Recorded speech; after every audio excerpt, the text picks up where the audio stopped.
പ്രിയപ്പെട്ടവരെ, എല്ലാവർക്കും നമസ്കാരം. എന്തൊക്കെയാണ് വിശേഷം? സുഖമാണെന്ന് വിചാരിക്കുകയാണ്. പ്രിയപ്പെട്ടവരെ, ഞാൻ നിൽക്കുന്നത് എന്റെ തന്നെ വയലിലാണ്, എന്റെ തന്നെ നാട്ടിലാണ് നിൽക്കുന്നത്.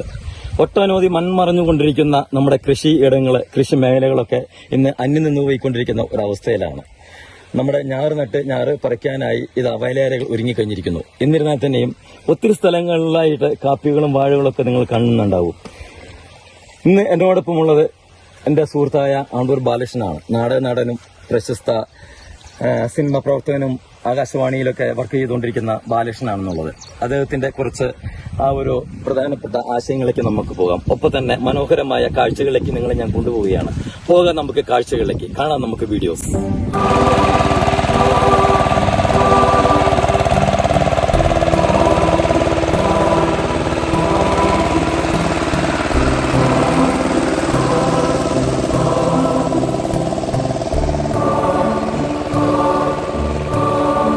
നമ്മുടെ പുതിയ തലമുറയ്ക്ക് ഒട്ടും പരിചിതമല്ലാത്ത ഒരു ദൃശ്യങ്ങളിലേക്കാണ് ഇപ്പോൾ ക്യാമറ പോകുന്നത്.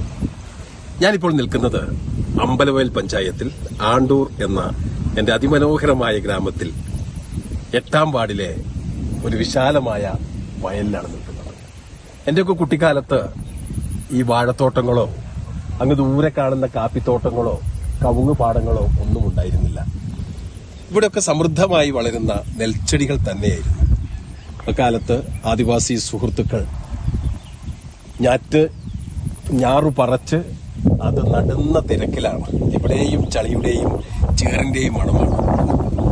അതൊരു വല്ലാത്ത സുഖമുള്ള വാസന തന്നെയാണ്. നമ്മൾ മലയാളികൾക്ക് ഗൃഹാതുരമായ ഒരുപാട് ഓർമ്മകൾ നൽകുന്ന ആ കാർഷിക സംസ്കാരം അന്യം നിന്നു പോകുന്ന ഒരു നാട്ടിലാണ് ഇപ്പോൾ നമ്മൾ ജീവിക്കുന്നത്. അതിന്റെ മുറിപ്പാടുകളാണ് നിങ്ങളീ കാണുന്നത്. കണ്ടോ, അവിടെയൊക്കെ വിശാലമായ നെൽകൃഷി വയലുകളായിരുന്നു. പക്ഷെ അവിടെ വാഴയായി, അപ്പുറത്ത് കാപ്പിത്തോട്ടമായി, അവിടെ തെങ്ങിൻ തോപ്പായി, അങ്ങനെ വയലുകളൊക്കെ കവർന്നെടുത്തു പോയ ഒരു കാലമാണ് ഇന്ന്. ഇനിയും 1-2 വർഷങ്ങൾ കഴിയുമ്പോൾ ഒരുപക്ഷെ ആ കാണുന്ന കർഷകൻ പോലും ഈ കാർഷിക വൃത്തി അവസാനിപ്പിച്ചേക്കാം.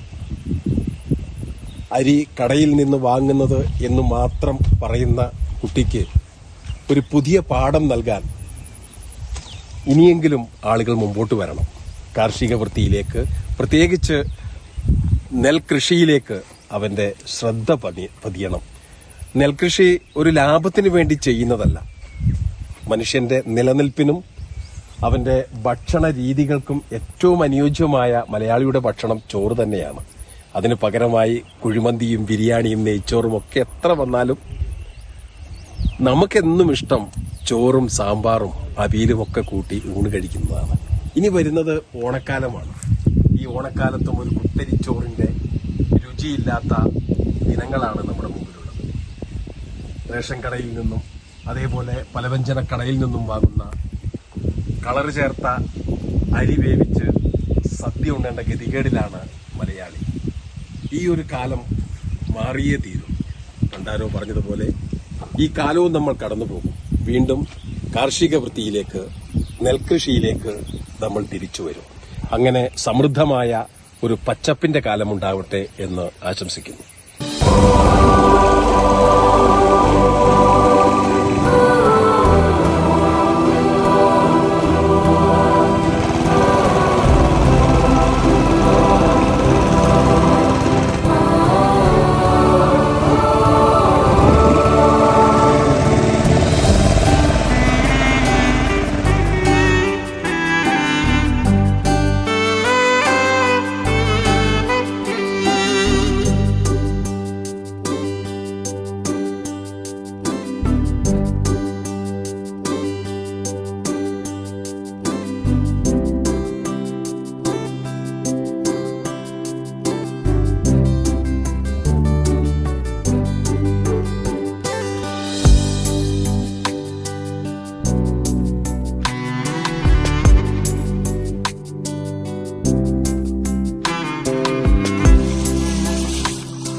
മൾബറി ചെടികൾ വളർന്നു നിൽക്കുന്ന വയലിലാണ് ഞാനിപ്പോൾ നിൽക്കുന്നത്.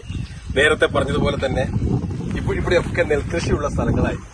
പക്ഷേ ഇപ്പോൾ അത് മൾബറി കൈയടക്കിയിരിക്കുന്നു. ഇത് മൾബറി പഴം തിന്നാൻ വേണ്ടി കൃഷി ചെയ്യുന്ന ഒരു കൃഷിയല്ല.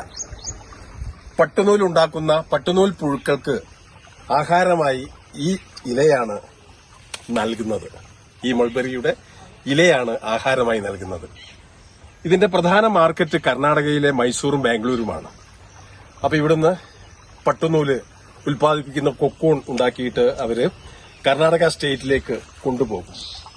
വ്യാപകമായിട്ട് എന്റെ ആണ്ടൂരിൽ ഇപ്പോ പട്ടുനൂലിന്റെ കൃഷിയുണ്ട്. ലാഭകരമായ ഒരു കൃഷിയാണ്.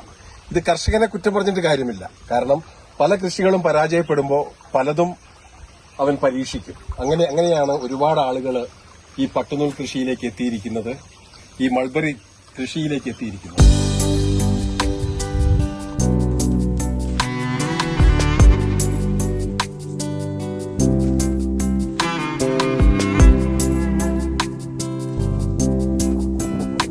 നമ്മളൊക്കെ മനസ്സിൽ ഓർമ്മ വരുന്നത് വയനാട്ടിലെ കാപ്പിത്തോട്ടങ്ങളാണ്. പക്ഷേ ഇപ്പോൾ വയലിലും കാപ്പികൾ വിളയുന്നു എന്ന് തെളിയിക്കുകയാണ് പുതിയ കർഷകർ.